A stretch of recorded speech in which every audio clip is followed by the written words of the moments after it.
Selamat pagi, siang, sore, atau malam. Perkenalkan nama saya Muhammad Alfarel Krias dari kelompok 2 dan kami akan mereview buku dengan judul Everyday Chaos karya David Weinberger. Dan di sini adalah nama anggota dari kelompok 2. Di sini saya akan review buku dimulai dengan introduction dengan judul Everything All at Once. Jadi di sini bukunya membahas tentang peran deep learning, terutama dalam kecerdasan buatan bernama Deep Patient, yang dapat menganalisis hubungan kompleks dalam data besar dan mampu mendiagnosis penyakit dengan akurasi tinggi. Karena teknologi machine learning ini semakin meluas dalam kehidupan sehari-hari, meskipun akurat, algoritma ini sulit dipahami oleh manusia, menantang pandangan bahwa manusia dapat sepenuhnya memahami alam semesta. Lalu ada pergeseran paradigma menuju strategi yang mempertimbangkan kompleksitas dunia, meningkatkan efisiensi dan kreativitas. Lalu The A-B Mystery. Di sini ceritakan bahwa pada kampanye Presiden Barack Obama, penggunaan A-B testing pada tombol pendaftaran dan gambar keluarga Obama meningkat sign up sebesar 40%. A/B testing ini merupakan praktek yang menguji variasi iklan atau konten pada pengguna acak. Kini umum digunakan layanan seperti Google, Netflix, dan New York Times. Hasilnya menunjukkan kompleksitas dunia yang tidak selalu dapat dijelaskan oleh hukum atau generalisasi. Prosesan teknologi seperti machine learning dan internet menggiring kita untuk mempertimbangkan pendekatan dan strategi baru, mengoyahkan asumsi tentang pemahaman dan penjelasan, dan membawa kita pada pemahaman baru tentang bagaimana hal-hal bisa terjadi. Lalu kita masuk ke how we things happen. How we think things happen. Selama milenia, kita punya berbagai ide tentang bagaimana terjadi suatu hal, mulai dari konsep Yunani kuno hingga ide sebab dan akibat modern. Namun, empat asumsi umum tentang bagaimana masa depan berkembang dari masa kini sedang diuji dan dipertanyakan. Lalu, the things happen according to laws. Pada 2016, Samsung mengalami krisis saat ponsel Galaxy Note 7 meledak, menyebabkan kerugian sekitar 5 miliar US dollar. Meskipun hanya 0,01% ponsel yang terkena dampak, penjelasan dengan hukum konvensional terlihat kurang memadai. Uji A/B testing yang sensitif terhadap perbedaan kecil menunjukkan bahwa penggunaan hukum mungkin tidak efektif dalam memahami kompleksitas dunia saat ini, menyoroti kebutuhan akan pendekatan baru yang tidak selalu bergantung pada prinsip-prinsip hukum tradisional. We can understand how things happen. Segala sesuatu yang terjadi pasti ada hubungan sebab akibat yang dapat dijelaskan oleh sebuah teori. Pada buku ini disajikan dua teori, yaitu teori orang Mesir dan Bayer. Orang Mesir kuno memiliki praktik medis yang maju untuk zamannya, tetapi didasarkan pada ide tentang dewa, roh, dan penyumbatan saluran tubuh. Namun, tidak seperti orang Mesir, ahli kimia Bayer percaya bahwa ada teori hubungan sebab akibat yang dijelaskan oleh interaksi kimia yang diatur oleh hukum. Hubungannya adalah ada pada prediksi penting seperti yang dibuat oleh Deep Patient. Prediksi ini dibuat lebih akurat dari sebelumnya oleh sistem machine learning yang mungkin tidak pernah kita pahami cara kerjanya. We can make things happen by pulling the right levers. Peristiwa atau perubahan pasti mengikuti hukum-hukum tertentu yang dapat diketahui atau dipahami. Menanggapi hal ini, maka yang perlu dilakukan adalah menemukan tuas yang tepat untuk ditarik ketika seseorang ingin menciptakan atau menyebabkan terjadinya suatu peristiwa yang diinginkan oleh orang tersebut. Nah, tuas ini merupakan metafora yang digunakan untuk menggambarkan suatu pengaruh atau tindakan yang dapat dilakukan untuk mengendalikan atau memicu suatu hasil yang diinginkan. Ide dasarnya adalah bahwa jika kita memahami hukum atau aturan yang mengatur suatu sistem atau peristiwa, kita dapat menggunakan pengaruh atau tindakan yang tepat untuk mencapai hasil tertentu. Change is proportional to effect. Pernyataan ini menjelaskan bahwa pemahaman kita sehari-hari tentang bagaimana sesuatu terjadi telah mulai sejalan dengan bagaimana dunia beroperasi. Ini mengacu pada kesesuaian atau keterhubungan antara pandangan atau konsepsi kita tentang peristiwa sehari-hari dengan realita bagaimana dunia sesungguhnya berfungsi. Dengan kata lain, pemahaman sehari-hari kita tentang peristiwa dan proses di sekitar kita mulai mencerminkan pengetahuan dan konsep ilmiah yang telah dikembangkan oleh para ilmuwan. Oleh karena itu, pandangan atau konsepsi kita tentang peristiwa di lingkungan sekitar, meskipun mungkin tidak selalu secara langsung diambil dari konsep ilmiah, tapi secara keseluruhan sejalan dengan pemahaman ilmiah yang lebih mendalam yang telah ada. normal chaos. Ketika efek kecil menghasilkan perubahan besar dalam cara kerja sistem, nah, di sini kita dapat memiliki sistem non-linear. Teori kekacauan atau chaos theorem memberi alat matematika untuk memodelkan sistem nonlinear yang sangat kompleks, sehingga memungkinkan untuk dianalisis secara akurat. Selama beberapa dekade terakhir, pemikiran ilmiah telah berkembang dan pandangan kita tentang kompleksitas dunia telah menjadi lebih maju. Pemahaman kita tentang bagaimana segala sesuatu telah terjadi eh, itu semakin sejalan dengan cara sebenarnya bagaimana dunia bekerja. Nah, sebaliknya kita mulai melihat bahwa faktor-faktor yang menentukan apa yang terjadi begitu kompleks, kita harus menganggap bahwa suatu fenomena itu sederhana, bukannya sangat kompleks. Complexity beyond prediction. Dalam berbagai aspek kehidupan, kita telah belajar untuk menghindari keharusan mengantisipasi setiap perkembangan di masa depan. Dengan demikian, kita mengembangkan strategi dan praktik yang lebih responsif terhadap ketidakpastian dan kompleksitas dunia yang terus berubah. Nah, dunia itu kan nggak mungkin tetap gitu aja. Pasti dia selalu berubah. Intinya adalah complexity beyond prediction ini membahas tentang cara kita menghadapi kompleksitas dunia yang tidak dapat diprediksi. How this book works. Tujuan buku ini adalah untuk menjelaskan perubahan di sekitar kita dalam berbagai aspek kehidupan. Harapan buku ini adalah agar kita dapat melihat sekilas perubahan yang luar biasa dalam pemahaman kita yang masuk akal dari serangkaian fenomena yang membingungkan. Nah, ini adalah perubahan dalam cara kita berpikir bagaimana hal-hal terjadi, yang berarti adalah perubahan dalam cara kita berpikir bagaimana masa depan akan muncul dari masa sekarang. Jadi kita seperti ya machine learning, kita bisa memprediksi apa yang akan terjadi di masa depan dari masa sekarang. Kenalkan, nama saya Gala Kila dengan NPM 21067333761 nomor absen 39. Saya akan melanjutkan untuk chapter pertama. Nah, jadi untuk subbab di chapter pertama ini yang berjudul The Evolution of Prediction, di mana subbab ini membahas evolusi kemampuan prediksi cuaca dan dampaknya pada pemahaman manusia terhadap dunia. Jadi awalnya pembicaraan ini dimulai dengan pengalaman pribadi yang menunjukkan bahwa prediksi cuaca dulu lebih mudah dilakukan dengan memprediksi bahwa besok itu akan mirip dengan hari ini. Namun dengan kemajuan teknologi, terutama melalui gambar satelit NASA, prediksi cuaca sekarang itu bisa jauh lebih akurat dengan kemampuan teknologi untuk menangkap detail yang lebih besar. Kemudian dibahas juga mengenai keterkaitan kemajuan dalam prediksi cuaca dengan potensi prediksi gempa bumi. Meskipun teknologi prediksi ini semakin canggih, tapi kompleksitas gempa bumi dan kejadian alam lainnya itu menyiratkan bahwa bahkan sistem yang diperintah oleh hukum fisika sederhana pun dapat menjadi sangat kompleks dan sulit diprediksi. Pada akhirnya, penulis ini menyimpulkan bahwa sementara kita semakin baik dalam meramalkan peristiwa-peristiwa tertentu, kita juga semakin menyadari ketidakdugaannya dalam di dunia ini. Nah, hal ini itu menciptakan suatu paradoks nih, di mana kita menjadi kurang sabar terhadap keterlambatan kecil, tapi lebih waspada terhadap ancaman besar, contohnya seperti bencana dan juga serangan. Nah, kesimpulan akhirnya menyoroti bahwa kemampuan kita untuk meramalkan mencerminkan cara kita memahami bagaimana masa depan itu dapat terjadi dan bagaimana dunia ini berfungsi. Lanjut ke subbab selanjutnya itu memiliki judul Prediction Sweet Spot, di mana di subbab ini itu memberikan gambaran tentang konsep dari prediksi. Jadi penulis itu menggambarkan bahwa prediksi itu berada di antara kepastian dan ketidakpastian atau kejutan, dengan merinci pentingnya kata-kata seperti saya bertaruh atau jika begitu gitu. Nah, sejarah budaya Mesir, Ibrani, dan Yunani itu dijelaskan untuk menyoroti bagaimana pandangan waktu dan ketidakpastian itu mempengaruhi kemampuan dari prediksi.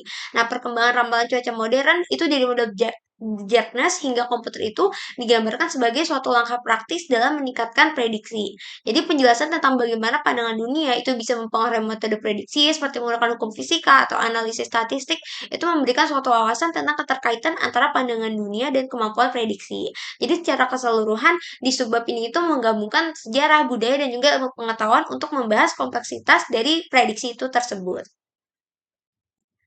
Nah, selanjutnya ke subbab berikutnya berjudul TikTok. Jadi subbab ini itu membahas mengenai evolusi konsep prediksi dalam konteks fisika Newtonian, di mana penulis itu menggambarkan alam semesta ini sebagai suatu mekanisme yang dapat diprediksi dengan aturan yang sederhana dan dapat diketahui.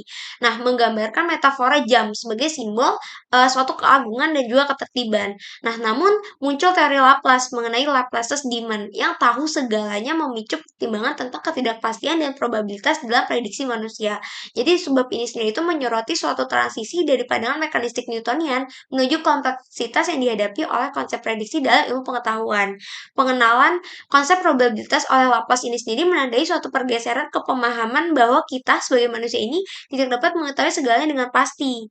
Meskipun metafora jam yang tadi itu tetap melekat dalam budaya, tapi adanya Einstein dan perkembangan teknologi itu mengubah pandangan kita terhadap waktu dan juga prediksi. Nah, jadi di subbab ini sendiri itu membahas peran ketidakpastian, probabilitas, dan juga kompleksitas dalam pandangan dunia kita. Serta bagaimana evolusi pemahaman kita terhadap alam semesta itu mempengaruhi cara manusia itu membuat prediksi. Selanjutnya akan dilanjutkan oleh teman saya. Perkenalkan, nama saya Devtiana Ayu Kesha Dewi.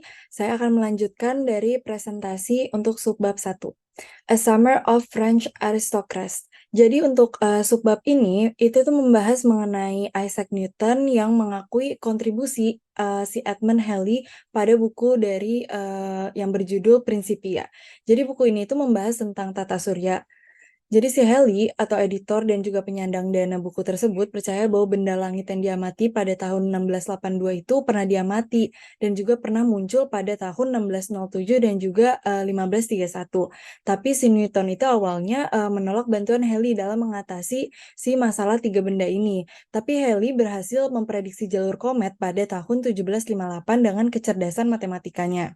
Jadi akhirnya si Isaac Newton itu ngakuin kontribusi dari si Edmund Halley mengenai tata surya ini. Selanjutnya ada simple but complicated. Jadi untuk subbab ini itu mengulas mengenai teori probabilitas yang bermula itu pada tahun abad ke-17. Saat si Blaise Pascal dan juga Pierre de Fermat ini membahas mengenai pelemparan koin.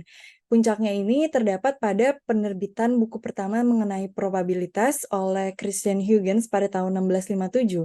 Jadi pada saat itu ilmu pengetahuan itu berkembang dan juga konsep sebab akibat ini terbalik yang memunculkan statistik. Sejak abad ke-19, statistik ini memiliki dampak signifikan pada pembuatan kebijakan dan juga memberikan wawasan mengenai perilaku masyarakat, pasar, dan juga sistem yang tidak bebas untuk memilih.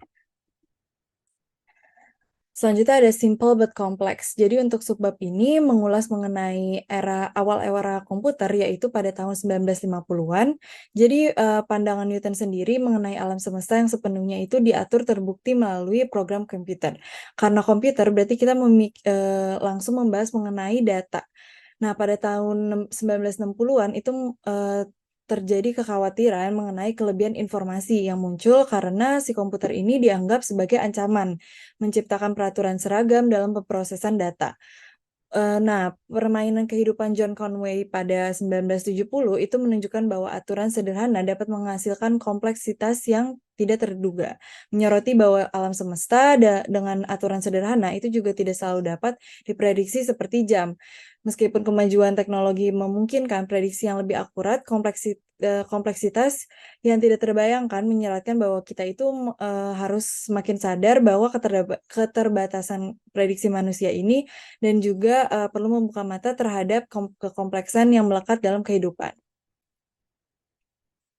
Yang terakhir itu Coda atau The Kingdom of Accidents. Jadi untuk bab penutup ini, dia itu penulis menggambarkan pengalaman mengemudi sebagai kiasan untuk Kingdom of Accidents atau kecelakaan yang dianggap sebagai pengecualian dari kehidupan normal, tetapi kita nggak bisa hindarin. Jadi penulis ini menyoroti konsep normal itu sebagai fiksi yang mengabaikan kompleksitas dan juga ketidakpastian dari Kingdom of Accidents di sekitarnya.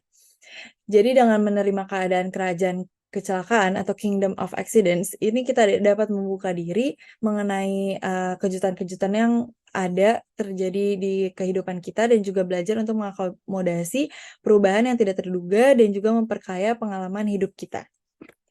Sekian. Assalamualaikum warahmatullahi wabarakatuh. Perkenalkan nama saya Rina Sudhakar Marsil. Saya akan menjelaskan mengenai chapter kedua.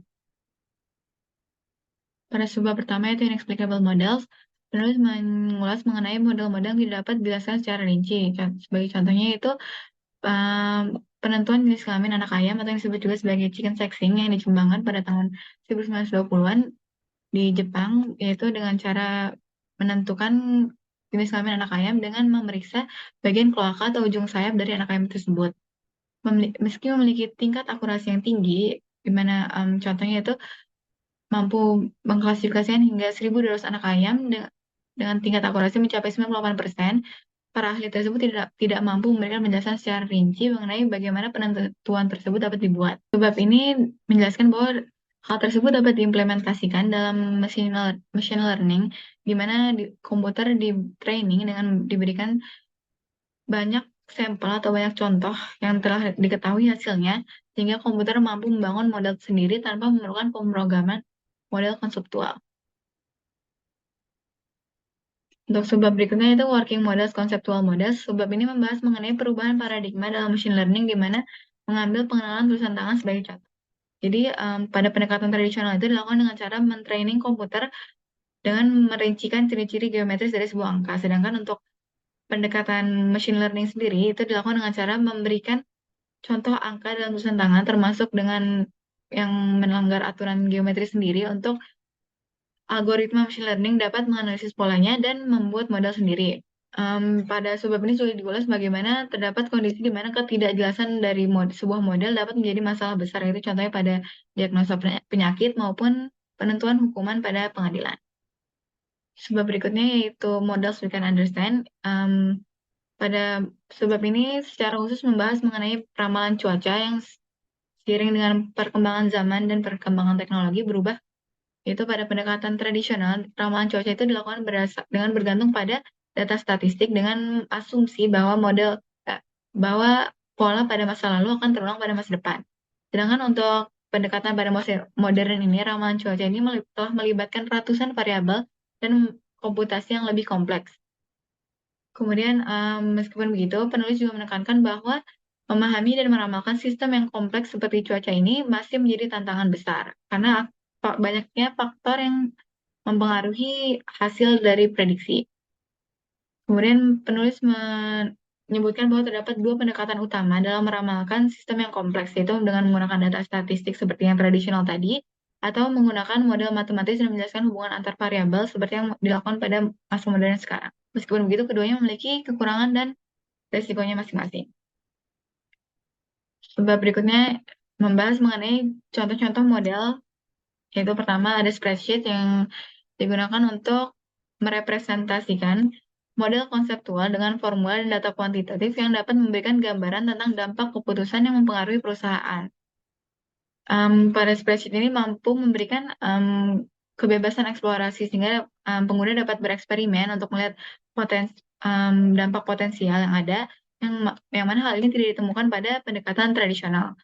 Kemudian meskipun spreadsheet ini memiliki ketidaksempurnaan, tapi tetap dapat bermanfaat dalam pengambilan keputusan dalam sebuah perusahaan atau bisnis.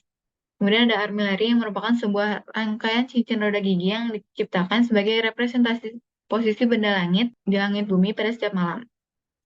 Armillary ini diciptakan oleh Anthony Santucci pada tahun 1593, yang mana alat ini masih menganut atau menerapkan gagasan geosentris yang meletakkan bumi sebagai pusat. Meskipun pada akhirnya Santucci menerima gagasan heliosentris Copernicus, model konseptual armillary ini tetap dianggap unik karena dapat bekerja dengan baik juga. Kemudian ada Tides, yaitu pada sebuah artikel di Scientific American pada tahun 1914, digambarkan sebuah mesin prediksi pasang surut yang terbuat dari kuningan dan kayu dan memprediksi menggunakan roda gigi dan rantai, yang mana mesin ini dirancang pertama kali oleh Lord Kelvin pada tahun 1867, yang bekerja dengan melibatkan bayangan matahari dan bulan yang fiktif di atas bumi sehingga dapat menggambarkan kurva pasang surut. Mesin ini disebutkan tidak pernah mengalami atau membuat kesalahan, sehingga dianggap akurat sesuai dengan keterbatasan yang ada pada saat itu, sehingga menjadi contoh bahwa sebuah model mampu berfungsi dengan baik meski tidak secara signifikan sejalan dengan model konseptualnya karena hanya menggunakan bayangan matahari dan bulan yang fiktif.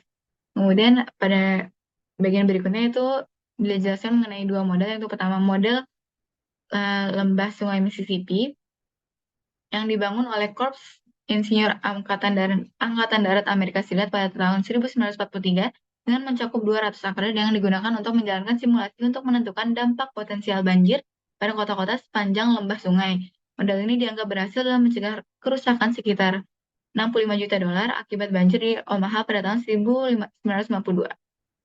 Kemudian model selanjutnya itu MONIAC atau yang dikenal sebagai Monetary National Income Analog Computer yang merupakan simulator ekonomi yang dibangun oleh Alban William Housego Phillips pada tahun 1949 menggunakan air berwarna dalam pipa transparan untuk mensimulasikan efek kebijakan ekonomi Keynesian. MONIAC ini memiliki batasan dalam jumlah variabel karena keterbatasan jumlah katup tabung tangki yang dapat dimasukkan ke dalam perangkat alat tersebut yang pada saat itu hanya seukuran kulkas. Meski begitu, model simulasi ini dianggap berhasil. Penulis membandingkan kedua model, di mana model MONIAC ini memiliki lebih banyak keterbatasan karena hanya berdasarkan pada konsep manusia, berbeda dengan model lembah sebelumnya, yaitu yang membiarkan simulasi untuk berbicara sendiri. Dengan adanya kedua model tersebut, diketahui bahwa model kerja dapat berfungsi tanpa perlu ada pemahaman konsep secara menyeluruh, termasuk dalam machine learning. Dari sejumlah contoh-contoh yang diulas sebelumnya itu, terdapat kesamaan-kesamaan dari model-model berikut, model-model tersebut. Di mana seperti contohnya itu, seluruh model tersebut bukan merupakan realita yang sebenarnya, melainkan bentuk simplifikasi dari dunia nyata. Kemudian juga mencerminkan kelebihan dan kekurangan manusia, karena yang membuatnya manusia sendiri. Yaitu kelebihannya seperti dapat melihat keteraturan di sebuah sistem yang terlihat acak, dan kelemahannya itu seperti menggunakan asumsi-asumsi yang tidak diperiksa terlebih dahulu. Kemudian penulis juga menyimpulkan pada chapter ini bahwa model-model yang ada itu telah menjadi kerangka kerja stabil yang memungkinkan kita untuk meramalkan dan menjelaskan dunia yang sangat luas dan selalu berubah. Perkenalkan, saya Rarito Pandu Wicaksono dan saya akan melanjutkan penjelasan ke subchapter Beyond Explanation. Jadi di subchapter ini membahas transisi machine learning ke model kerja yang baru yang nggak perlu pemahaman menyeluruh atau mendalam tentang sistem. Contohnya seperti di patient, yang dia dapat memprediksi penyakit secara sangat akurat. Tapi ketika ditunjukkan ke dokter, banyak faktor-faktor yang dalam diagnosanya tuh yang nggak jelas dan nggak dipelajari bahkan dalam dunia medis, nggak ada korelasinya dalam dunia medis. Jadi meskipun hasilnya akurat, diagnosanya itu nggak explainable, nggak bisa dijelaskan.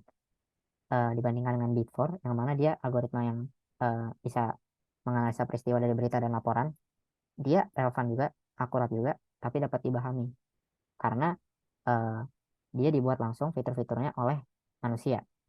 Beda dengan di patient tadi yang benar-benar deep learning dari mesinnya. Nah, ini tuh menimbulkan tuntutan gitu untuk aturan untuk menjaga kejelasan dalam sebuah output system. Jadi ini buat menimbulkan pertanyaan, harus seberapa jelas penjelasan yang dikasih oleh sistem, terutama karena model-model machine learning ini sangat akurat. Contohnya di patient tadi yang bisa memprediksi penyakit dalam pasien. Nah, seiring sistem machine learning ini terus berkembang, akurasinya juga meningkat, tentunya bisa dibilang ignorant juga, atau bisa dibilang ya nggak pantas juga untuk kita nggak pakai gitu, karena terbukti hasil-hasilnya itu akurat. Cuman yang jadi masalah sekarang adalah gimana caranya membuat hasil-hasilnya itu explainable. Makanya sekarang dibuat aturan-aturan untuk menekankan transparansi model-model machine learning, khususnya seperti di kesehatan, pekerjaan, sama autonomous vehicle, yang nanti juga akan dibahas di subchapter selanjutnya. Lalu ada 4 new ways of happening, yang ini membahas 4 perubahan mendasar dalam model dan machine learning. Jadi pertama kita harus ngeluarin anggapan kalau ini tuh dibuat oleh manusia, atau ini tuh fully human, sepenuhnya manusia. Enggak, karena meskipun dibuat manusia, meskipun dikasih data oleh manusia, banyak model-model yang nggak dikasih instruksi khusus atau instruksi spesifik, sehingga hasilnya itu nggak sepenuhnya manusia, bahkan mayoritas dari mesinnya itu sendiri. Kedua, deep learning itu nggak ngikutin prinsip-prinsip umum. Jadi karena dia logikanya tuh hanya terbatas di data yang dikasih, logikanya tuh nggak holistik kayak logika manusia. Jadi ya dia bekerja dengan apa yang dikasih aja, nggak mengikuti prinsip-prinsip atau logika-logika umum yang kita punya gitu. Lalu ketiga, deep learning ini nggak terikat atau nggak wajib untuk ngasih penyederhanaan buat manusia. Jadi sistem ini bekerja dengan sangat kompleks, faktor-faktornya banyak, datasetnya banyak, dan dia nggak terikat gitu untuk ngasih prediksi atau penyederhanaan kayak misalnya kita ngasih analogi atau ilustrasi saat kita menjelaskan sesuatu atau saat kita memberikan pendapat. Lalu keempat, eh, model-model ini berubah seiring waktu karena seiring dengan diupdate-nya mesin deep learning-nya, diupdate juga mungkin di train ulang data-data yang baru, hasilnya bisa berubah. Nah, terus penting juga nih, deep learning itu punya potensi buat merefleksikan dan bisa amplify, memperkuat bias, apalagi kalau datanya banyak eh, yang memang ada di data. Jadi ini penting banget penelitian dan pengaman untuk mengatasi masalah ini atau bagaimana mendesain input data yang biasnya kecil, yang nggak akan mempengaruhi data output di akhir.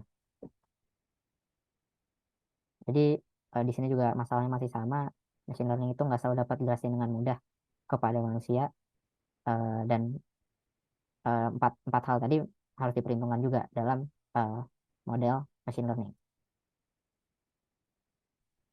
Selanjutnya ada explanation games, yaitu ini membahas tentang kecelakaan pesawat Japan Airlines pada tahun 1985 yang ceritanya panjang, tapi intinya dia tuh menggunakan cerita itu sebagai contoh aturan-aturan yang sebenarnya kita pakai dalam permainan explanation games atau penjelasan.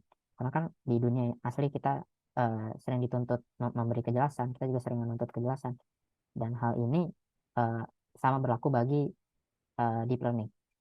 Jadi aturan pertama itu memiliki faktor-faktor yang relevan seperti dalam kasus ini data cuaca, performa mesin, perbaikan pesawat dan banyak lagi. Namun tantangannya di sini bagi mesin juga itu dia harus bisa mengeliminasi faktor yang nggak penting karena biar kerjanya lebih efisien. Lalu kedua, dia harus memenuhi harapan domain tertentu. Di sini maksudnya dijelasin juga di buku kalau kita punya mobil atau motor rusak, kita bawa ke bengkel, dijelasinnya juga gampang dan ya udah kita juga iya aja terima aja. Tapi untuk kasus yang besar, yang kompleks kayak kecelakaan pesawat ini banyak tuntutan dari semua pihak untuk memberi penjelasan yang besar juga yang harus dapat dimengerti. Lalu ketiga, eh, explanation ini muncul untuk mengatasi misteri atau ketidakpastian. Pastinya masuk akal karena contohnya di kasus ini juga eh, kecelakaannya itu banyak faktor yang dapat menyebabkan gitu. Jadi ada misteri di situ yang bisa dibongkar dengan analisa. Lalu keempat, explanation itu juga memerlukan motif. Jadi contohnya di kasus ini pasti ada tekanan dari Boeing karena dia ingin memperbaiki juga apa kesalahannya. Of course dari keluarga korban juga menuntut kejelasan dari kematian-kematian kerabatnya. Dan lalu kelima, aturan yang terakhir adalah menawarkan penjelasan ketika subjek dapat dijelaskan dengan wajar. Jadi maksudnya penjelasan tuh harus dapat dijelaskan maksudnya secara basicnya emang bisa dijelasin dan saat dia bisa dijelasin bisa dimengerti. Jadi uh, itu yang susah. Banyak hal itu bisa dijelasin secara natural bisa dijelasin tapi susah untuk buat dia bisa dimengerti oleh objeknya. Nah, kelima aturan ini ditekanin lagi harus dipatuhi juga oleh deep learning. Apalagi aturan kelima yang mana kita kan terbiasa dengan pemodelan konvensional tradisional, jadi kita bisa kesulitan untuk memahami atau untuk mempercayai keputusan oleh deep learning. Apalagi ketika terkesan bias terhadap kita. Padahal mungkin logikanya lebih lebih mendekati sempurna. Lalu subchapter selanjutnya itu kode untuk bab ini, optimization over explanation. Jadi ini tuh ngebahas masalah optimisasi. Contohnya krisis minyak pada tahun 1970-an di Amerika Serikat, di mana untuk mengkombat ini, untuk mengoptimisasi penggunaan minyak, pemerintah menurunkan batas kecepatan. Jadi ada trade-off yang diambil meskipun mereka menjadi lebih efisien bahan bakar yang nantinya membuat penghematan konsumsi minyak. Tapi ini ada yang dikorbankan, ada yang di trade-off, yaitu waktu tempuh yang lebih cepat menjadi lebih lambat. Lalu analogi ini dipakai juga di autonomous vehicle atau kendaraan yang bisa nyetir sendiri dengan optimisasi di dalamnya. Yang mana pasti nomor satu kita pengennya untuk mengurangi kecelakaan lalu lintas, yang mana berarti prioritasnya itu keselamatan atau safety. Nah, meskipun isi dari perilaku kendaraan ini nggak kita ketahui secara penuh di dalam black box-nya itu, tapi kan hasilnya itu harus mencapai tujuan sosial yang dapat diukur dan dinilai.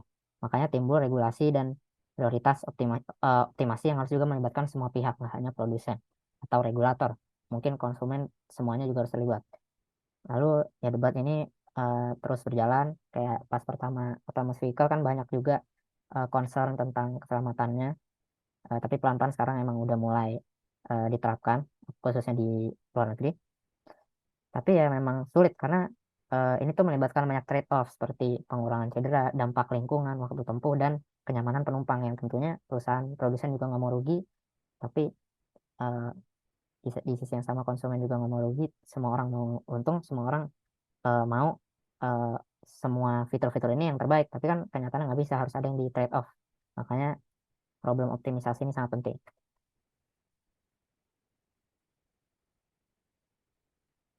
Sorry. Nah, ini diperlukan juga pengambilan keputusan moral dalam situasi darurat. Contohnya, ketika mobilnya melihat, oh ini ada accident dan 99% nggak bisa dihindari gitu. Dia akan milih gimana, menabrakkan ke samping atau nabrak ke depan, mungkin ngerem mendadak tapi di belakang ada mobil. Jadi itu sesuatu yang dipertimbangkan juga di desainnya. Dan ini perlu perbincangan atau musyawarah dari sebuah belah pihak untuk mencapai optimisasi yang pas. Jadi ini juga menuntut pentingnya transparansi sistem dalam autonomous vehicle atau kendaraan otonom untuk mencapai tujuan optimasinya. Jadi meskipun kita lagi-lagi nggak tahu inti dari isi dari black box-nya itu, tapi kita perlu tahu intinya, yaitu hierarki optimasinya. Yang mana nomor satu pasti kita pengennya keselamatan atau safety. Nah, itu perlu dipertimbangkan juga nilai-nilai lain, contohnya seperti keadilan, karena kan ketika ada sesuatu yang salah, pasti hukum juga terlibat, dan banyak nilai-nilai sosial juga yang harus dipertimbangkan. Jadi bisa disimpulkan kalau kesuksesan machine learning itu nggak hanya tergantung kepada dia mencapai tujuan awalnya, tapi gimana dia bisa bekerja dengan sesuai nilai-nilai sosial. Jadi langkah krusialnya untuk menghindari bias-bias ini sama dengan di subchapter sebelumnya, yaitu transparansi dan pendekatan atau musyawarah yang demokratis untuk menentukan trade-off mana yang diambil, trade mana yang disimpan, diprioritaskan. Lalu perangkat semua Arya Putra di kelompok 7 yang melanjutkan prestasi untuk chapter 3. Nah, tentang apa ini? Chapter 3 tentang beyond preparation. Nah, artinya kiraan persiapan yang kita udah siapin gitu. Nah, untuk chapter 3 sendiri, yang bab pertama itu ada unanticipation, yang dimana artinya kita nggak siap terhadap sesuatu yang datang.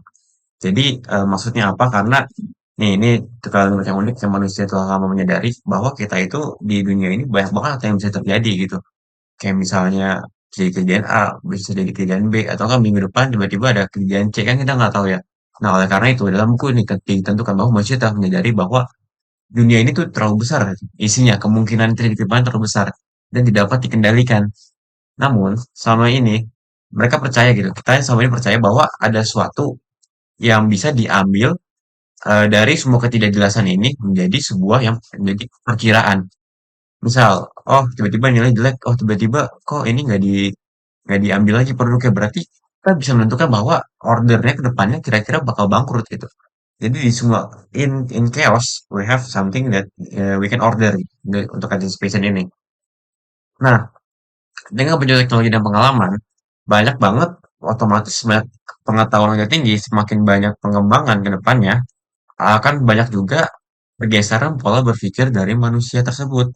Yang dimana efek pola berpikirnya pergeseran ini juga membuktikan bahwa ada manfaat praktis dan mengadopsi sikap baru yang terkadang mengharuskan kita untuk tidak selalu mengantisipasi atau mempersiapkan masa depan. Jadi, sebagai manusia, walaupun dunia ini chaos, kita nggak perlu kayak nentuin, oh ini minggu depan mau gimana, minggu depan mau gimana, kita nggak usah. Jadi kayak misalnya kita nggak butuh terlalu mempersiapkan dengan zaman. Kita nggak harus selalu anticipation. Anticipation ternyata menurut buku ini merupakan sesuatu yang baik juga gitu untuk masa depan gitu. Nah, pergeseran pemikiran manusia ini mempunyai keterkaitan dengan peraturan dunia dan perlunya kadang-kadang tidak selalu mengadakan antisipasi dan persiapan untuk menghadapi masa depan. Itu yang saya bilang tadi, emang kayak udah gitu, nggak harus terlalu dipersiapkan untuk masa depan ini sendiri. Karena kalau misalnya kita mempersiapkan masa depan, belum tentu kekeosan yang bakal datang ke kita ini bakal terprediksi oleh kita gitu. Nah ini masih lanjut bab yang sama. Ini buat contoh aja Henry Ford. Siapa itu Henry Ford? Henry Ford adalah yang buat mobil Ford.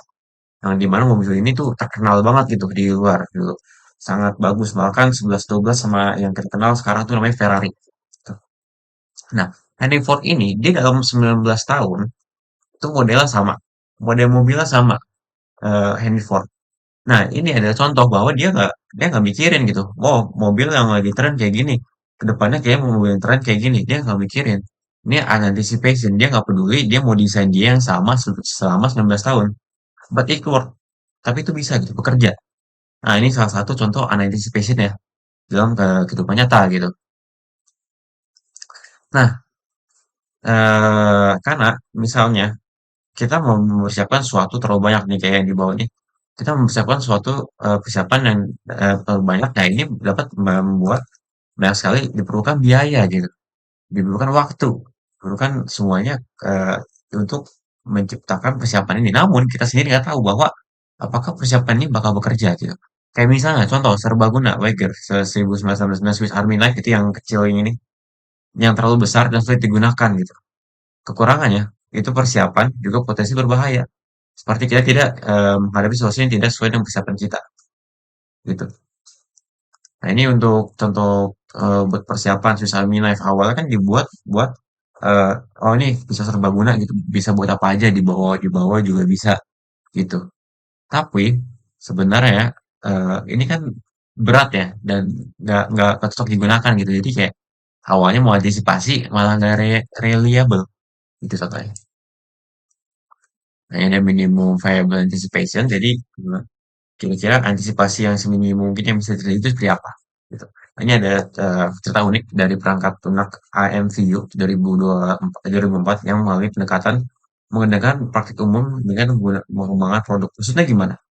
Nah, mungkin ini yang kita kenal dalam dunia sekarang namanya beta. Misal, di AMVU ini mengeluarkan produk yang belum jadi gitu. Mereka mengeluarkan produk yang belum jadi ke masyarakat yang dimana sebenarnya hal ini tidak sesuai dengan moral gitu. Masa program belum jadi udah dikasih duluan gitu. Tapi bagi mereka dikasih ke konsumer itu buat ya sebagai uji coba gitu. Kira-kira konsumer tuh eh, bisa gunain nggak dan apakah banyak bugnya gitu. Dan ternyata saat diberikan konsumer untuk review ini banyak sekali bugnya. Nah, oleh karena itu ntar bug-bug ini tuh bakal dilapor ke IMVU. Nah, ini pendekatan untuk anticipation dari IMVU tuh seperti ini. Dia langsung ngeluarin keluarga gitu. Jadi IMVU ini dia banyak kali apa fitur-fitur yang disukai warga juga kayak teleportasi, avatar. Nah, itu pendekatan. Nah, pendekatan MVP ini minimum viable product ini mereka buktikan berhasil dengan mengurangi peran keberuntungan dan lebih efektif dalam memahami kebutuhan pelanggan secara aktual. Jadi, keuntungannya minimum viable product ini ketika dikasih ke warga, walaupun belum jadi, tapi udah bisa digunakan dalam titik programnya udah bisa digunakan ya, bukan nggak bisa, udah bisa digunakan namun tidak smooth, ada banyak bugnya. Ini mereka dikasih ke warga, kasih ke konsumer, nah konsumer kasih feedback, dan ini working gitu buat IMView, yang dimana ini kan bentuk salah satu anticipation kira-kira produknya bisa atau enggak, tapi langsung ke warga kan, langsung ke konsumer gitu. Walaupun sebenarnya cara ini cukup nggak terlalu baik juga karena kalau misalnya produk yang harus digunakan atau misalnya kesalahan misal apa ketidakcocokan pelanggaran hukum yang bisa kita pakai guna bahan kimia apa ya kan teknologi nah itu kurang baik tapi ini terbukti berguna gitu sangat sangat efektif untuk MView. Nah intinya pendekatan MVP minimum viable product atau anticipation ini di mana produk yang mungkin ya nggak sempurna ya masih banyak bugnya masih apa dan sekarang namanya beta dikirim ke pengguna lainnya ke konsumer yang ingin kira-kira direkap kira-kira ke depannya mau gimana gitu. Nah, ini dianggap lebih responsif dan aktual karena kan benar ke konsumernya langsung ya. Seperti itu. Nah, dengan demikian, paragraf ini, jadi paragraf tadi itu sebenarnya paragraf banyak ya. Ini menyoroti pergeseran paradigma dari praktik terbaik, jadi dari kita buat terbaik dulu, sebaik-baiknya berbasis keluarga, menuju yang lebih responsif dan adaptif. Jadi ya kira-kira belum belum menjadi banget kita ke keluarga, konsumernya bakal ngasih lagi kira-kira oh ini kurang ini gitu. Itu MVR. Nah, ini yang agile approach to the unpredictable, gimana pendekatan kita terhadap yang nggak bisa diprediksi gitu, kayak yang saya bilang tadi. Jadi ada tahun 2019 itu sampai healthcare golf yang gagal. Kenapa? Karena pas diluncurin nyata nggak reliable. Kenapa? Karena banyak, banyak negara-negara yang nggak, yang situs itu dikasih ke pemerintah federal tapi nggak diurus sama mereka, jadi kolaps. Nah, untuk buat selingin aja, kira-kira healthcare golf itu kayak mereka tuh pakai pengembangan agile namanya, waterfall. Nah, pendekatan ini dia mencoba mengembangkan produk dengan meminimalkan kebutuhan untuk merencanakan dan mengantisipasi gitu. Kemudian kayak ini berbeda dengan pendekatan tradisional. Pendekatan yang disebut sebagai waterfall. Dan tadi biasanya kan kayak misalnya tadi MV waterfall. Nah, ini dia pakai yang agile, agak beda gitu lah. Dimana ini di fase-fase dengan jadwal track masing-masing. Jadi dikirim ini dulu, dikirim ini dulu, dikirim ini dulu, dikirim dulu gitu. Untuk nah ini intinya apa? Jadi yang 2009 ini yang tadi gagal karena nggak ada yang pakai, negara-negara yang ngurusnya ribet, awal lambat dan dia efisien. Nah, hampir nih, ini hampir ya, bukan gagal, jadi masih lanjut. Hampir seluruh program asuransi kesehatan. Nah, suksesannya dicapai melalui perubahan pendekatan pengembangan menjadi metode agile. Yang tadi metode waterfall. Metode agile ini, dia tuh ke apa pendekatan itu lebih cepat, fleksibel terhadap perubahan, dan kolaborasi yang lebih efektif antara pengembangan ya. Nah, hal ini menyoroti pentingnya adaptabilitas tentang sesuatu, metode agile. Nah, kerja ya, tim efektif dan fleksibilitas dalam menghadapi proyek besar, bahkan sekelas program asuransi kesehatan nasional. Oke, jadi pada chapter 3 ini ada subbab berikutnya yaitu dibahas mengenai platforms of unanticipation. Jadi pada subbab ini di dalam buku disampaikan bahwa gagasan tanpa antisipasi dalam pengembangan produk dan pemanfaatan open platforms dapat menimbulkan munculan nilai tidak terduga dan dapat mengubah paradigma bisnis dan teknologi yang ada. Contoh-contohnya itu seperti Facebook, Guardian, Slack, dan juga GitHub, di mana menggambarkan sebuah prinsip yang menciptakan keberagaman, ketangguhan, dan inovasi dalam berbagai industri. Anticipation ini sendiri bukan hanya pendekatan pengembangan produk, tetapi juga sebagai filosofi yang membebaskan kreativitas dan memberikan nilai tambah yang tidak terduga. Nah, pentingnya anticipation ini sendiri dapat diperlihatkan dalam beberapa manfaat, termasuk peningkatan kehadiran, ketangguhan infrastruktur teknologi, pengembangan nilai produk, integrasi ke dalam alur kerja, serta penggunaan upstream anticipation untuk memperdayakan pengguna menciptakan produk sebelum produk tersebut disatukan. Selanjutnya ada subbab berikutnya yaitu preparing for spontaneity, di mana pada subbab ini disampaikan penulis ingin menyampaikan pesan bahwa dalam merancang acara atau suatu strategi kita memerlukan adanya ketidakpastian itu tanpa meninggalkan perencanaan yang matang. Jadi di sini juga disinggung Fouquet menjadi contoh di mana perhatian khusus diberikan pada detail untuk menciptakan ruang bagi percakapan tak terduga. Pembuat kebijakan perlu mempertimbangkan beberapa aspek-aspek seperti undangan, jumlah sesi, dan aturan sosial untuk memberikan lingkungan yang mendukung serta kejutan dan kreativitas. Nah, pentingnya perencanaan yang matang ini juga untuk menciptakan ruang bagi percakapan spontan dan tidak terduga dan juga tidak terduga.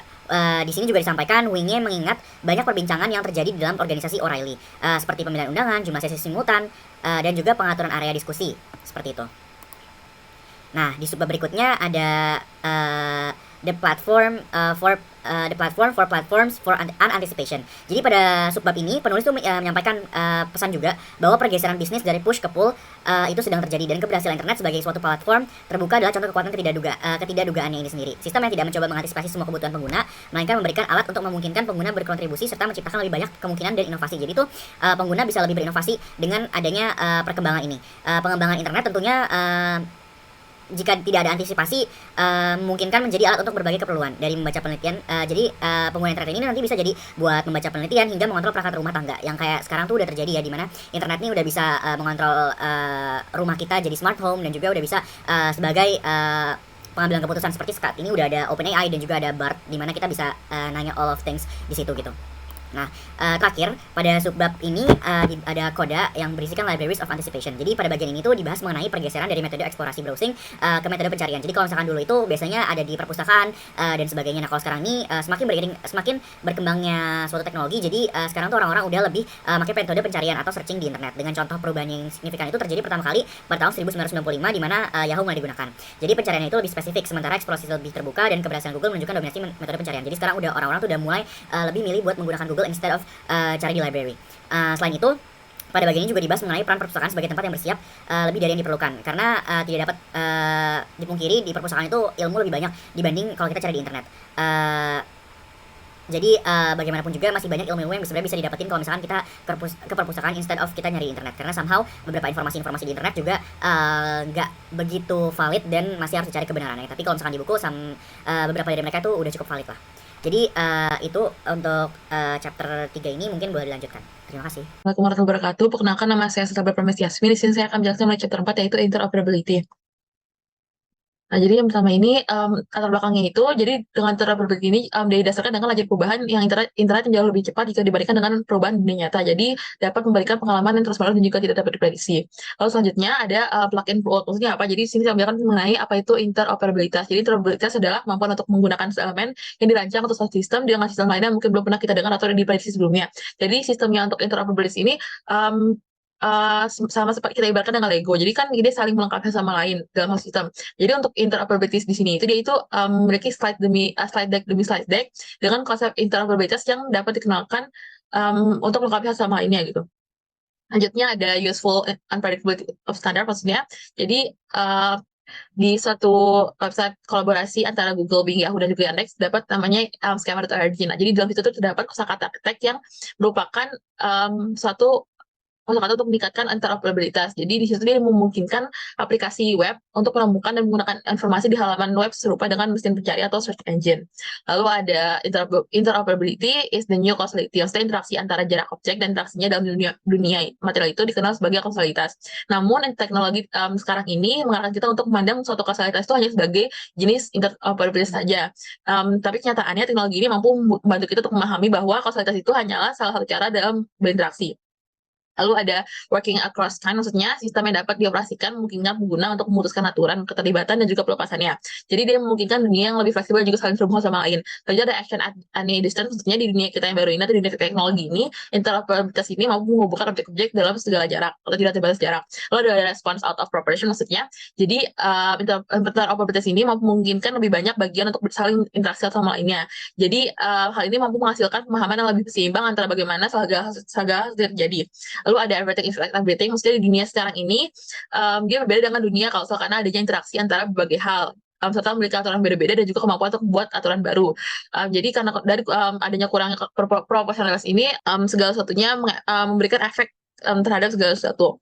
Lalu ada effortful unpredictability, maksudnya di masa depan ini kita akan dihadapkan dengan berbagai kemungkinan jadi kenyataan yang mengarahkan kita ke tujuan yang akan kita capai nantinya. Lalu ada kode signs and causes, maksudnya jadi dengan sistem sign yang baru itu akan nantinya mungkin akan lebih kompleks. Namun dengan adanya machine learning kita mampu semakin dekat dengan kebenaran yang sebenarnya atau secara probability. Sebelumnya perkenalkan, nama saya Ahmad Fadlan Parlaungan Nasution dengan NPM 210673372 Selanjutnya akan membahas chapter 5 yang berjudul Strategy and Possibility. Pada bagian narrowing possibilities, dalam era yang sulit diprediksi, penulis menekankan pentingnya fokus strategis membuat keputusan sulit dengan sumber daya terbatas. Banyak organisasi mengubah pendekatan strategi mereka dengan mengadopsi strategi lean, agile, dan destruktif. Sebagian karena fatalitas lingkungan. Penulis mengingatkan bahwa strategi lama yang bersifat antisipasi dan persiapan dapat memiliki biaya tersembunyi. Meskipun tetap menggunakan strategi pembatasan kemungkinan, penulis menyoroti elemen interoperabilitas untuk memungkinkan lebih banyak kemungkinan. Memprediksi masa depan dan merancang strategi mencerminkan pandangan tentang kemungkinan yang ada. Interoperabilitas adalah kemampuan aplikasi dan sistem untuk secara aman dan otomatis bertukar data tanpa memandang batas-batas geografis, politik, atau organisasi. Lalu selanjutnya pada bagian The Invention of Strategy, pada tahun 1964, seorang penerbit buku yang bekerja dengan Peter Drucker, seorang tokoh manajemen terkemuka, menyarankan perubahan judul dari bisnis strategis menjadi sesuatu yang lebih dimengerti oleh audiens bisnis. Drucker mengakomodasi saran tersebut dengan menerbitkannya dengan judul Managing for Results. Berbagai pendekatan lain dalam pembuatan strategi memiliki dampak yang signifikan. Meskipun beragam, pendekatan ini memiliki setidaknya dua kesamaan. Yang pertama, mereka membantu organisasi menyusutkan kemungkinan menjadi pilihan-pilihan yang akan dikejar. Lalu yang kedua, cara kita merancang strategi mengindikasikan cara kita memahami kemungkinan berbagai masa depan. Lalu selanjutnya, pada bagian The Possibility That Strategy Reveals, buku ini membahas 5 contoh konsep strategi dari beberapa dekade terakhir dan bagaimana masing-masing mencerminkan sifat kemungkinan. Yang pertama, strategi Europe First. Pada 1941, militer AS dan Inggris membuat keputusan strategi sebelum Perang Dunia Kedua, menentukan fokus utama pada Eropa dengan melibatkan alokasi sumber daya dan pertimbangan kekuatan darat dan laut. Lalu yang kedua, strategi Perang Dingin. Pada 1946, Institut RAND mengembangkan strategi Perang Dingin, menggunakan pertimbangan kalkulatif terhadap skenario pertukaran rudal nuklir antara AS dan Rusia dengan analisis terhadap korban dan konsekuensi. Lalu yang ketiga, strategi skenario planning. Pada 1960-an, Peter Schwartz di Royal Dutch Shell menciptakan pendekatan perencanaan skenario, di mana manajer membuat berbagai cerita varian tentang masa depan untuk menghadapi ketidakpastian kompleks.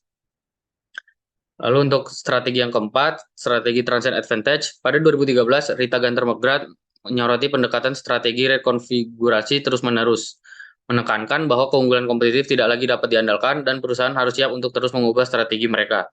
Lalu yang kelima, strategi flip chart, latihan manajemen yang melibatkan membuat sampul majalah tentang perusahaan 10 atau 20 tahun ke depan, dirancang untuk membangkitkan imajinasi tanpa niat serius.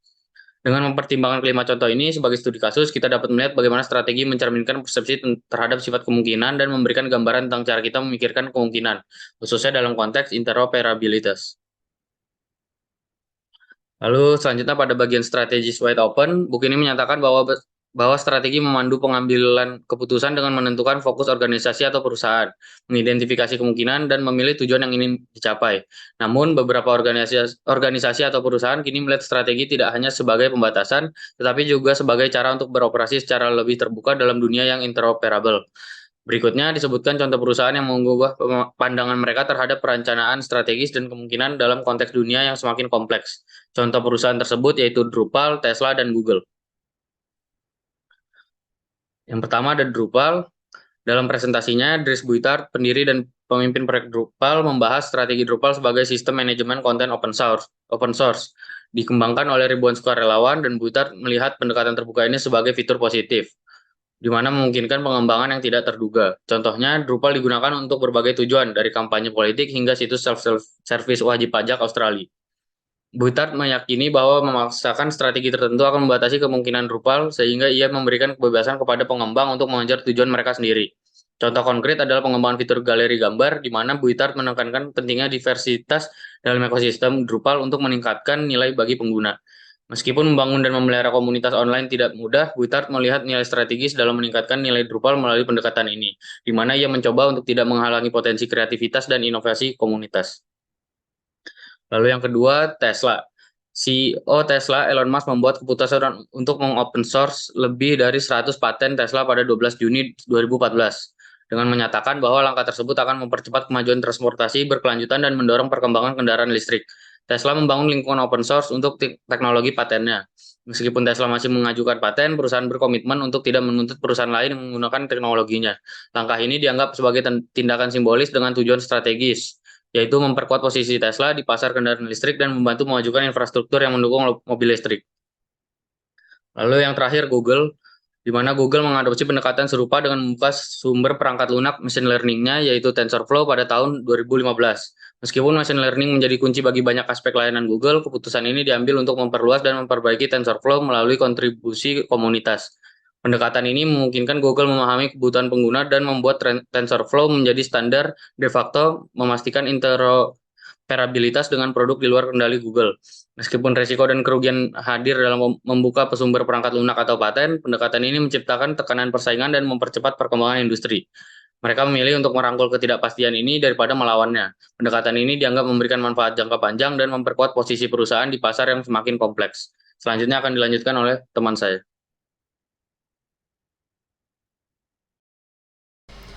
Assalamualaikum warahmatullahi wabarakatuh. Sebelumnya perkenalkan, nama saya Ali Alatas dengan NPM 21066650973 dengan nomor urut absen 27. Sini saya akan bahas tentang chapter 6 dari buku Everyday Chaos. Untuk bahasan pertama mengenai Progress and Creativity. Jadi dalam pengantar dalam chapter 6 ini dijelaskan bagaimana Western Electric pada tahun 1954 memproduksi video untuk mengajarkan penggunaan dial rotary pada telepon, menyoroti perubahan dalam teknologi komunikasi. Video tersebut tidak hanya mengajarkan cara menggunakan dial, tetapi juga mencerminkan antisipasi terhadap kesalahan manusia dalam mencoba mempercepat proses dial yang sebenarnya terjadi secara otomatis. Perkembangan telepon dari dial rotary hingga keypad sentuh juga dijelaskan sebagai langkah-langkah yang memperoleh tempat dalam sejarah, dengan diperkenalkan pada perubahan bentuk kemajuan dari narasi satu dimensi menjadi kompleksitas alami. Teknologi saat ini dengan aplikasi baru dan model ponsel yang terus berkembang mencerminkan perubahan signifikan dalam konsep kemajuan yang tidak hanya terletak pada kecepatan, tapi juga pada bentuk dan kompleksitasnya. Berikutnya tentang The Invention of Progress. Pada tahun 1967, Charles Van Doren, seorang guru dan sarjana terkenal, mengemukakan esensi kemajuan dalam 4 pernyataan. Yang pertama, ada pola perubahan yang pasti dalam sejarah umat manusia. Yang kedua, pola tersebut dikenal oleh kita. Yang ketiga, ini pada akhirnya tidak dapat dibalik. Yang keempat, arah pola perubahan yang tidak dapat dibalik dalam sejarah menuju yang lebih baik. Namun, ia juga membahas secara mendalam bahwa ada sesuatu yang menyebabkan dan mempertahankan pola tersebut, dengan 11 kekuatan berbeda yang menjadi pendorong kemajuan. Pemahaman kemajuan moral juga dibahas dengan contoh yang diambil dari seorang pendeta Unitarian abolisionis yang percaya bahwa kemajuan moral terjadi karena prinsip ilahi dalam manusia cenderung yang menang. Teks kemudian mengulas pandangan sejarah terhadap kemajuan, yang pada awalnya tidak dianggap berlaku untuk teknologi, seiring dengan pandangan pesimis bahwa peradaban cenderung melemah seiring waktu. Barulah pada akhirnya konsep kemajuan diterapkan pada teknologi, membuka jalan bagi perubahan luas dalam cara kita memandang dan mengukur kemajuan. Selanjutnya ada Progress of Things. Dalam teks ini diungkapkan bahwa konsep kemajuan atau progres pertama kali dirumuskan secara formal oleh Anne Robert Jacques Turgot pada tahun 1750. Namun, Turgot melihat kemajuan, terutama dalam teknologi atau seni mekanik, bahwa bukan dalam perbaikan langsung alat-alat, tetapi dalam pengetahuan yang diperoleh dari kemajuan tersebut. Alat dianggap terlalu rendah untuk dianggap berharga dalam perhitungan bagaimana peradaban berkembang, karena nilai alat berasal dari proyek-proyek manusia. Seiring berjalannya waktu, terutama pada abad ke-19, alat mulai mendapatkan signifikansi lebih besar dengan munculnya teknologi besar seperti mesin uap, kereta api, telegraf, dan mobil awal. Namun, bahkan ketika alat-alat ini diakui, sejarah masih diorganisir dalam garis sederhana dengan tanda centang, atau pembuatan timeline mengenai sejarah dari alat-alat ini masih berbentuk linear yang hanya ditandai oleh tanda centang. Nah, barulah dengan munculnya komputer, garis-garis tersebut menjadi tidak relevan dan menjadi tergantung dengan improvement yang ada dari teknologi tersebut. Berikutnya, Engines of Generativity. Samuel Smiles, dengan fokusnya pada mesin uap, menyadari signifikansinya sebagai mesin yang mampu memberdayakan berbagai tugas, seperti penggilingan, peninggian air, pengayunan kapal, dan kegiatan berat lainnya. Berbeda dengan mesin-mesin sebelumnya, seperti roda air dan kincir angin yang harus ditempatkan di sebelah sumber energinya. Mesin uap dapat ditempatkan di mana saja, menawarkan kemungkinan yang belum pernah terjadi sebelumnya. Smiles menarik paralel antara kegembiraan seputar mesin uap dan signifikansi dari komputer. Keduanya adalah mesin, dan mesin adalah kategori alat yang unik. Sementara alat tradisional melayani tujuan tertentu. Mesin, termasuk komputer, adalah alat yang dirancang untuk mensimulasikan, menghitung, dan menjalankan berbagai tugas berdasarkan instruksi yang diprogramkan. Komputer, berbeda dengan alat konvensional, tidak memiliki tujuan bawaan. Fungsinya ditentukan oleh pemrograman manusia. Fleksibilitas unik ini telah menyebabkan kemajuan eksponensial di berbagai bidang, dengan komputer yang tidak hanya membengkokkan garis kemajuan ke atas, tetapi juga terhubung satu sama lain, menciptakan perkembangan yang kompleks dan saling terkait. Yang berikutnya ada Progress in the Wild. Teks ini membahas mengenai buku The Future of Ideas dan The Future of the Internet and How to Stop It, oleh Lawrence Lessig dan Jonathan G. Train, menjelaskan bagaimana internet telah mengubah cara kita berinovasi dan menciptakan konsep generativitas. Generativitas, kemampuan suatu alat atau sistem untuk digunakan dengan cara yang tidak terduga, telah mencapai tingkat yang belum pernah kita alami sebelumnya berkat internet. Internet dengan akses ke ide-ide, gambar, perpustakaan kode, API, standar dan protokol, memungkinkan kita untuk berbagi, menemukan, memberi arti, dan mengejutkan. Generativitas dan interoperabilitas dalam era digital telah mengubah pemahaman kita tentang kemajuan dari linear menjadi multidimensi, memungkinkan satu hal mengarah ke banyak hal lain yang tak terduga. Hal ini didorong oleh penurunan hambatan terhadap penemuan dan kolaborasi, memungkinkan kecerdasan manusia untuk diterapkan pada berbagai kebutuhan dan keinginan. Selain itu, penerimaan kita terhadap pembelajaran mesin dan model-model kompleksnya telah membentuk ide kita tentang kemajuan, dengan mesin memberikan rekomendasi berdasarkan data dan hubungan yang melebihi pemahaman kita. Secara keseluruhan, generativitas dan interoperabilitas telah membuat menciptakan menjadi menyenangkan dan memungkinkan kemajuan pada tingkat yang belum pernah kita alami sebelumnya. Semua ini kita lakukan dengan telepon di saku kita. Berikutnya The Shapes of Surprise. Dalam teks tersebut dijelaskan interaksi antara dua bot Facebook yang mengembangkan bahasa sendiri melalui generative adversarial network. Selain itu, pembahasan melibatkan kemampuan mesin pembelajaran untuk menciptakan pola atau konsep tanpa langkah-langkah yang terstruktur. Perubahan paradigma dari pandangan kemajuan yang menuju ke kesempurnaan menuju ke konsep generativity, di mana perkembangan teknologi tidak hanya diukur oleh perbaikan atau harga produk, tetapi juga oleh kreativitas, perubahan tak terduga, dan kemampuan untuk menghasilkan gagasan baru. Teknologi menghasilkan bentuk kemajuan yang tidak selalu bergerak menuju tujuan yang sempurna, melainkan menciptakan jalur-jalur yang bercabang dengan berbagai arah, mencerminkan kompleksitas hubungan antara manusia dan teknologi dalam dunia yang saling terhubung. Coda, what we learn from things. Dalam teks tersebut, diungkapkan bahwa harapan awal terhadap potensi positif dari World Wide Web atau WWW tidak sesuai dengan kenyataan perkembangan internet. Pembahasan melibatkan pemikiran John Perry Barlow dalam Declaration of the Independence of Cyberspace yang mengeksplorasi keyakinan akan kemerdekaan dan potensi konstruktif dari internet. Namun, hasil transformasi internet tidak sesuai dengan harapan awal, terutama dalam hal sentralisasi kekuatan online oleh entitas komersial dan ketidakseimbangan kekuatan dalam representasi online. Pembahasan juga mencakup konsep teknodeterminisme dan dampaknya terhadap pandangan bahwa teknologi secara otomatis membentuk perubahan dalam budaya dan masyarakat. Dengan adanya pendekatan Andy Clark tentang cara pikir manusia yang melibatkan alat atau teknologi sebagai perpanjangan pemikiran, teks menyimpulkan bahwa penggunaan alat, termasuk teknologi, mempengaruhi cara kita berpikir dan berinteraksi dengan dunia.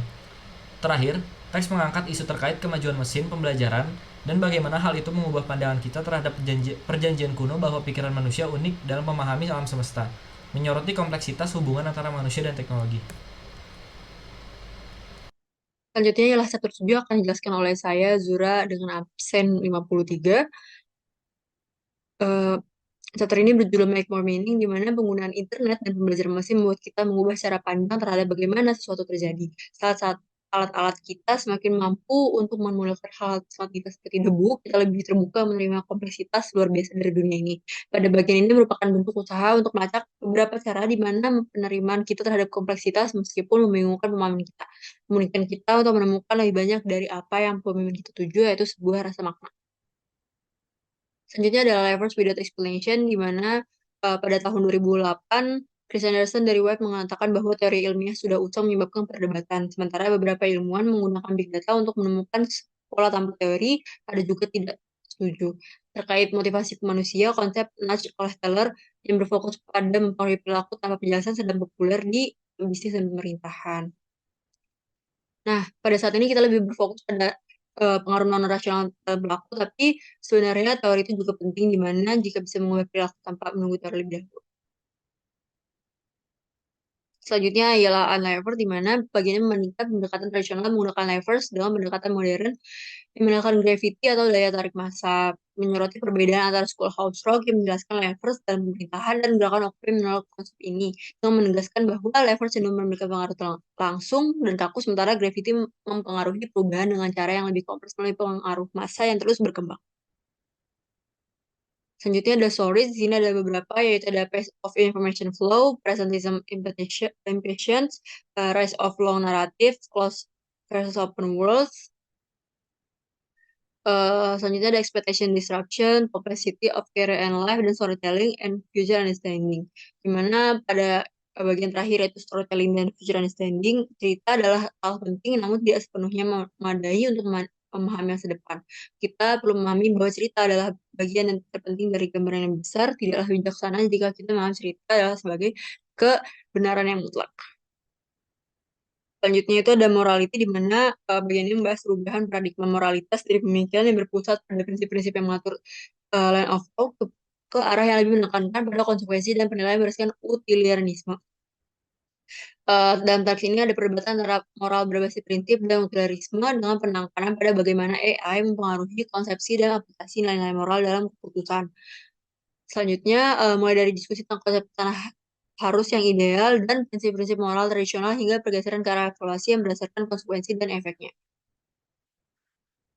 Selanjutnya itu ada meaning, di mana bagian ini membahas pergeseran dan pemahaman makna suatu objek dari pendekatan tradisional mengidentifikasi esensi objek berdasarkan kategori hingga konsep baru berupa bahwa makna sebuah objek terbentuk dari jaringan relasi yang kompleks.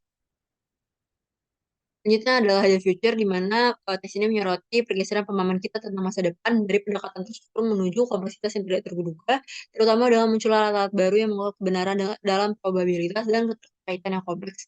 Meskipun tidak sempurna dan potensi menyebabkan ketidakadilan, alat-alat ini mengajar kita bahwa kita tidak perlu lagi menyerahkan masa depan untuk bertahan, melainkan mengembangkan potensinya.